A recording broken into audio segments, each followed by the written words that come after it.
మన working president Ramarao గారిని మాట్లాడవలసిందిగా కోరుతున్నాం. జై తెలంగాణ. ఆకలి కాకపోతే గట్టిగా జై తెలంగాణ. చేవెళ్ళు ఒక్కసారి అందరికీ నోడాలి. చేవెళ్ళ ఊళ్ళో జై తెలంగాణ. జై తెలంగాణ అంటే పిడికిలు లేపాలి తమ్మి. జై తెలంగాణ. నాయకత్వం. Thank you. గౌరవనీయులు పెద్దలు, చేవెళ్ళ శాసనసభ్యులు ఈరోజు అనారోగ్యం ఉండడం వల్ల ఈ కార్యక్రమంలో హాజరు కాలేకపోయినప్పటికీ మరి యాదన్న మీటింగ్ ఉన్నది, మరి మీరు లేకపోతే ఎట్లా అని నేను ఎంపీ గారు ఫోన్ చేస్తే, పర్వాలేదన్నా నా ఆరోగ్యం కోసం మీరు ఫికర్ చేయకండి, నేను కొద్దిగా పరీక్షలు చేయించుకొని వస్తా, మీరు మన కార్యకర్తలు అందరూ వస్తున్నారు కాబట్టి ఇప్పుడు పోస్ట్ పోన్ చేస్తే బాగుండదు, క్యాన్సిల్ చేస్తే బాగుండదు, మీరు కానివ్వండి అని చెప్పి ఈ కార్యక్రమాన్ని ఆశీర్వదించిన మన స్థానిక శాసనసభ్యులు సోదరులు కాళే యాదయ్య గారికి, గౌరవనీయులైన పార్లమెంట్ సభ్యులు, స్థానిక పార్లమెంట్ సభ్యులు, పెద్దలు, మీ అందరి అభిమాన నాయకులు, 5 ఏళ్ల కింద ఆనాడు గౌరవ పెద్దలు కేసీఆర్ గారు ఆశీర్వదించి మీ దగ్గరికి పంపితే ఈరోజు చేవెళ్ళ పార్లమెంట్ నియోజకవర్గంలో అందరి వాడుగా, అందరికీ ఆప్తుడిగా, ఆత్మబంధువుగా ఉన్న గౌరవనీయులైన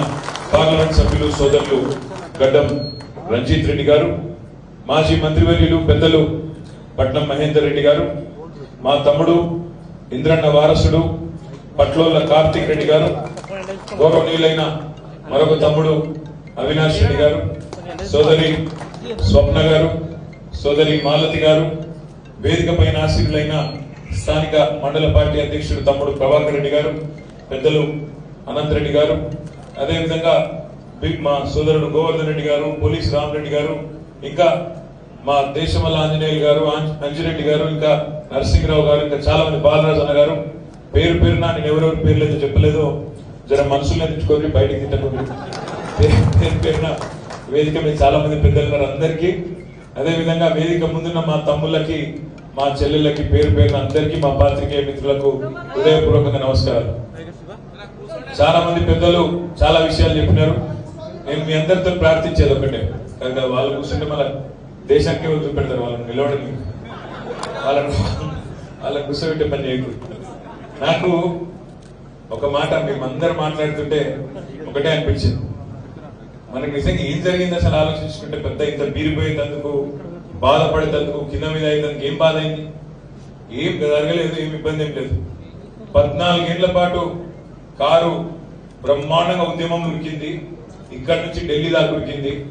ఆ తర్వాత 10 ఏళ్ల పాటు కారు మొత్తం తెలంగాణలోని గల్లీ గల్లీలో ఉరికిందంటే 24 ఏళ్ల పాటు కారు బ్రహ్మాండంగా 100 కిలోమీటర్ల స్పీడ్ తో ఉరికినాక కొన్ని రోజులు సర్వీసింగ్ పోయింది, అంతే, ఏం కాదు, జస్ట్ సర్వీసింగ్, ఆయిల్ కొట్టేయాలి, క్లచ్ ప్లేట్లు మారవాలి, జర్ర బందోబస్తుగా మళ్ళీ అన్ని సెట్ చేసుకొని మళ్ళా చేవెళ్ళ హైవే ఎక్కితే పార్లమెంట్ ఎన్నికల్లో రైమని 100 కిలోమీటర్ల స్పీడ్ తో ఉడతారు. రేపటి రోజున రంజిత్ రెడ్డి గారిని గెలిపించుకొని మళ్ళా మనకి ఏ గాలే బాగానే ఉన్నామనే మాట మనమే చెప్పే ఒక బంగారు అవకాశం ముంగట్నే ఉన్నది. దీనిలో పెద్ద బాధపడవలసింది, కింద మీద కావాల్సింది ఏం లేదు. నిజానికి డిసెంబర్ 3 నాడు ఎన్నికల ఫలితాలు వచ్చిన రోజు నేను ఆ రోజు మన సోదరులందరికీ చెప్పిన, రాష్ట్రంలో ఉండే ప్రజలందరికీ కూడా చెప్పిన, ఇప్పుడు మళ్ళీ యాడ్ చేస్తా ఉన్నా. ఆ రోజు ఏం చెప్పినామంటే, మాకు ప్రజలు 2 సార్లు 14లో అవకాశం ఇచ్చిండ్రు, 18లో అవకాశం ఇచ్చిండ్రు, 10 ఏళ్లు ప్రభుత్వాన్ని నడిపే, రాష్ట్రాన్ని నడిపే అవకాశం ఇచ్చిండ్రు. వాళ్ళకి ఎప్పటికీ రుణపడి ఉంటాం. ఈసారి కొత్త పాత్ర ఇచ్చిండ్రు, ప్రతిపక్ష పాత్ర ఇచ్చిండ్రు, తప్పకుండా ఆ పాత్రలో కూడా ప్రశ్నిస్తూ బలమైన ప్రతిపక్షంగా ప్రజల తరపున గొంతు వినిపిస్తూనే ఉంటామనే మాట చెప్పినాం. ఇవాళ కూడా ఇప్పుడు తమ్ముడు